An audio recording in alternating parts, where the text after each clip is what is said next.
Thank you to Medicine Hat Police Services once more for the great work that they've been doing, keeping the family informed as to how things are going, the leads they are chasing down, although they keep that pretty close to heart. But we know that they're working very hard.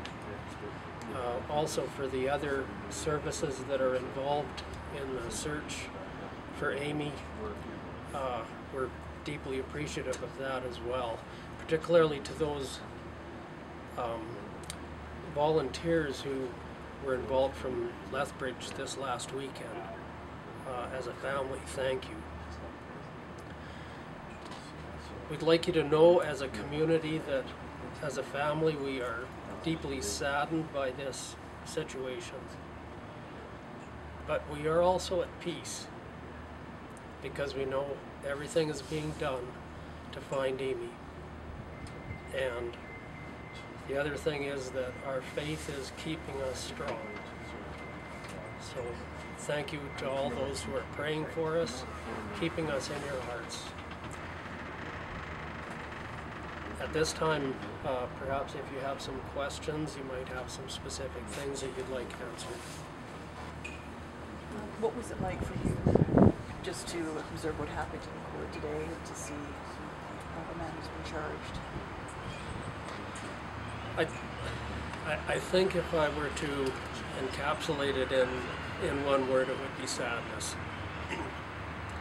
I understand that there are two families affected here, not just one. There are two families affected, and so it's not an isolated thing for us as a family. So thank you. How's the community supporting? Bow Island and Burdett are both pretty tight communities. How are they coming through for you? It has been absolutely amazing, the community solidarity that we feel. Many have visited us as family and provided meals and all those kinds of things, and just amazing support. We're very blessed to live in the community that we do. For those Southern Albertans who maybe don't know what's been happening here over the weekend and over the past couple of weeks, can you just describe for us the search efforts and exactly what's happened? Well, we know that the police, fire and water safety search individuals have been deeply involved. Halo as well has been involved in this search effort up till last weekend, at which point additional search volunteers were asked to participate in the effort, and again we're deeply appreciative of those individuals.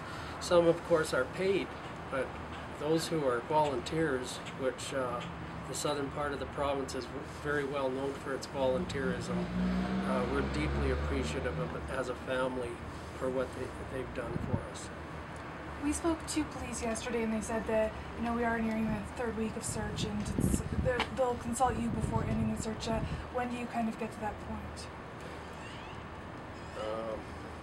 Maybe to clarify that? When would you get to the point where you say, you know, maybe enough searching is done?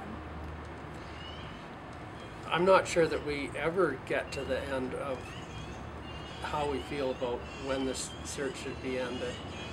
We believe that that's probably a call that is going to have to be made by Medicine Hat Police Services, and I think a lot of individuals in the community will continue a search regardless as to when the official search is called off.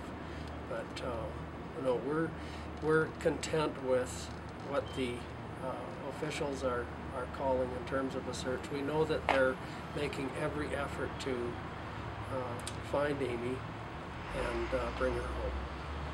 Are you able to say, I understand if you're not, but are you able to say whether she knew the man was in charge? I'm not sure of that, honestly. You talked a little bit about being at peace. Can you describe, like, there's a lot of people angry at what's happened. Can you describe how you came to being at peace with what's happened? I think one of the things that is probably very large for us as a family, as I mentioned before, is our faith. understanding that it's not in our hands as to what happens. It's not in our hands. God has those things in His hands. Now, we don't like some of the things that we see, of course, but we understand that peace that we can have is not from us ourselves. It's given by God. Is there anything you can tell us about the night she was last seen, what she was doing, or where she was? I probably should not make too much comment on that, as it's part of the current investigation process, but thank you. And for those who don't know her, is there anything you want to share about what kind of person she is and what she's like, what she was doing?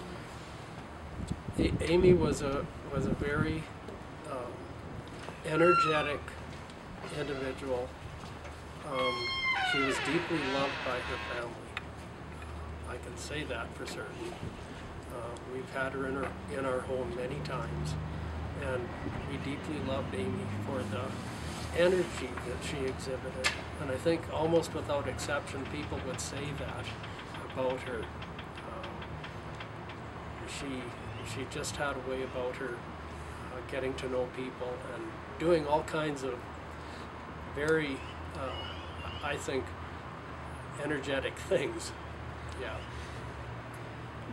Where did she work, or was she a student, or? She was taking her nurse's training, and so you know, she was busy as a student, and you know, I guess that's all I can say at this point. Where was she doing the training? Here in Medicine Hat. And she was working a little bit too, I guess, as well in Bow Island.